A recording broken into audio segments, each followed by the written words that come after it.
Hey, welcome back to Fab Fun. My name's Logan, and today we're going to be working on a Peavey or a CANT hook.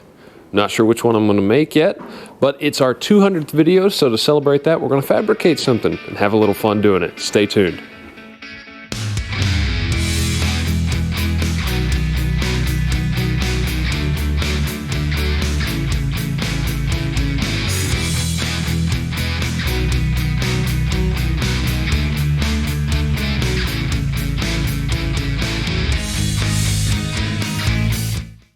Those of you who have a sawmill or do some work in a log yard, you probably know the difference already. I didn't really know the difference. I started reading about it a little bit. The CANT hook is more designed for rolling a log in place, like if it's on a sawmill. It has a flat, this is a side view, obviously. It has like a flat tooth here, and it has this sharp dog. This opens up, you hook this on one side of a log, and then kind of bring it around. This bites in and helps roll the log in place. So imagine being on a sawmill, it's easy to turn it there because you've got all this handle that creates leverage. The Peavey, I believe, I read something about it, some guy named Joseph Peavey took the CANT hook back in the 1850s, somewhere in Maine, was working on a log yard or sawmill operation, and decided to make something with a spike on the end of it so that he could use it to separate logs in a pile a little bit easier, and it makes it pretty handy when you need to get the tool out of your hands but you don't want to lay it down and then bend over to pick it back up. You just jab it in the ground and you're good to go.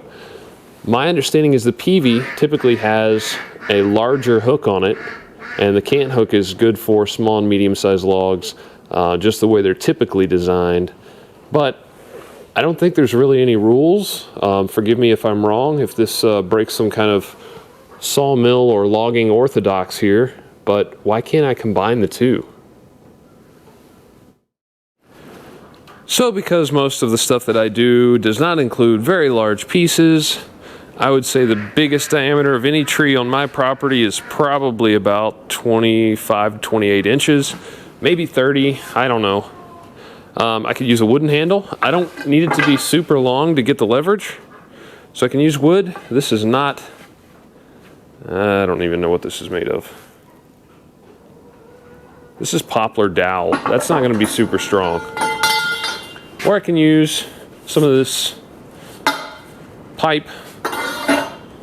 It's not super thick wall, but I don't want it to be really, really heavy to lug around when I do need it. Most of the time it's probably just going to be sitting over there on the carryall, right there.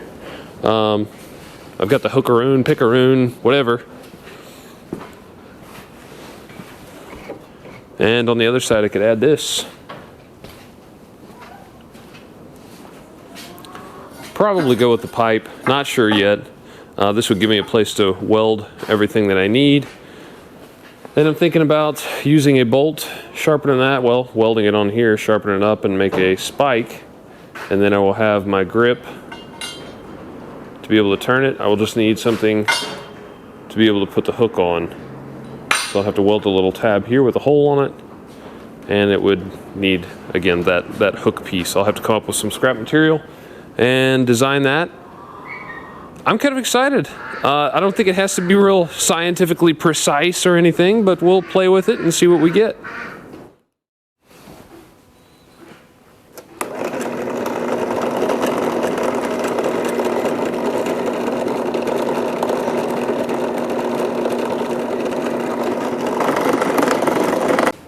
I found this probably 5/8 to 3/4. Used to be a U-bolt that was stuck to the flatbed that went on Project Yellow and ended up cutting it off. I'm going to put it to good use now. I'll weld a nut on the end of it. That'll give it the hinge. And we'll have to heat this up and bend it a little bit more. Sharpen this up first. It doesn't lack too much from having a decent point to it. We'll sharpen that up, then we'll try to heat it up and bend it a little bit more. And from what I've heard, you want this angle to be parallel with the hook coming back. So trying to make this a little bit bigger bend here, or more complete bend.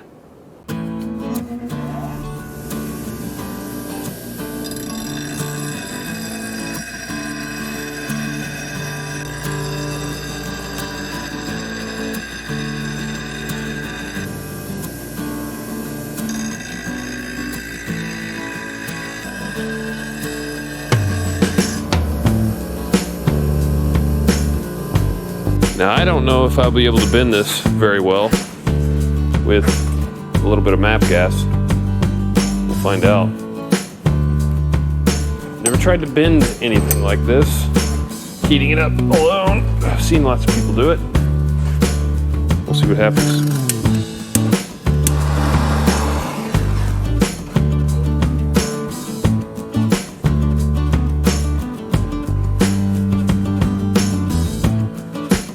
Well, I don't think that's going to do it.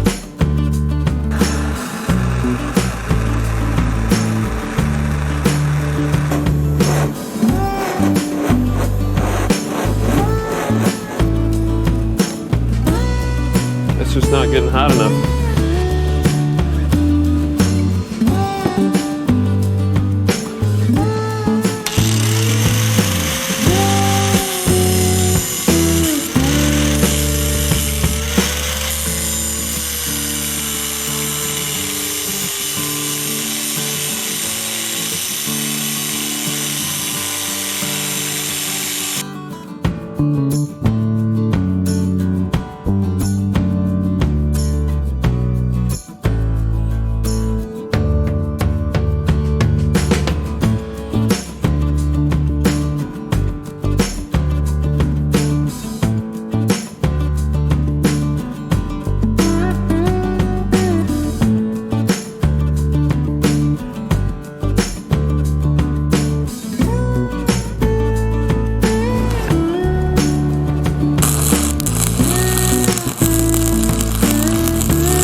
And real quickly, in honor of Tractor Talk with Gary, who I've been watching a lot lately, I wanted to give you guys a joke. So, yesterday, I ate an entire grandfather clock.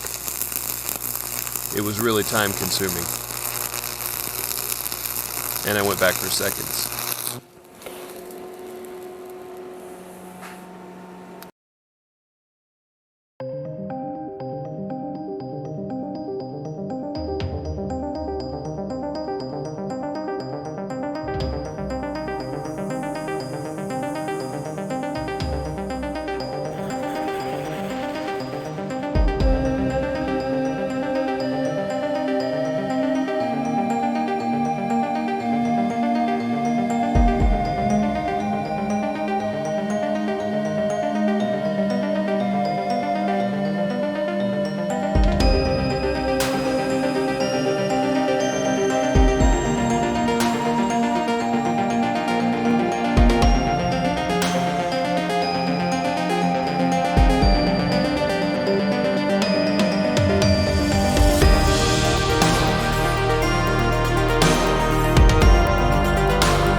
Galvanized.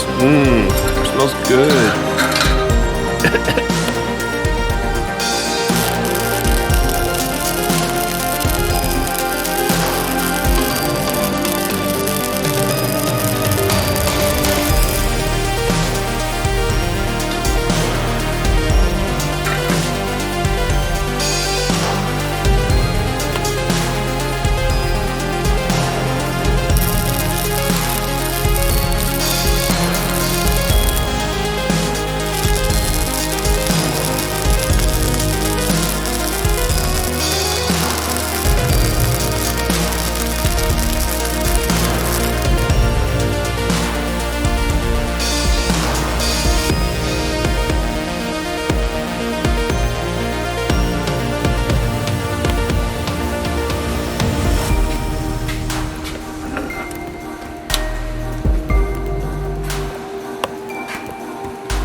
Shot it with a little bit of red paint. Hopefully it will be easier to find if I ever leave it somewhere out in the woods. Guys, if you like this, you like little projects like this, and you like this project, you like the content, give us a thumbs up. Subscribe if you haven't already. And we'll catch you next time. Have fun.